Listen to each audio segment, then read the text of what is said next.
యేసుని వెంబడించడం అంటే అది ఖరీదుతో కూడిందండి. మీ స్నేహితులు కోల్పోవడానికి మీరు సిద్ధంగా ఉండాలి. ఫార్ మై సేక్, నా నిమిత్తము అన్నదమ్ములైనను, అక్కజండ్రులైనను, భూమినైనను, ఇల్లునైనను, స్నేహితులైనను మీరు కోల్పోవడానికి సిద్ధంగా ఉండాలని యేసుప్రభు చెప్తున్నాడండి.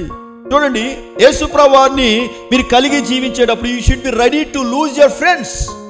చూడండి, ప్రాణము ఆఖరికి ఒక టైం వచ్చినప్పుడు నువ్వు యేసు కోసం మరణిస్తావంటే ఆ వ్యక్తి ఏమని తెలుసా? నేను యేసు కోసం మరణించడానికి సిద్ధంగా ఉన్నాను. That is what it means to follow Jesus.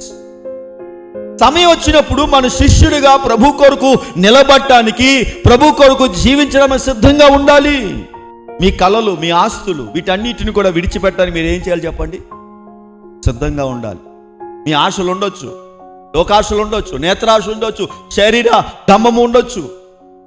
Time వచ్చినప్పుడు వాటిని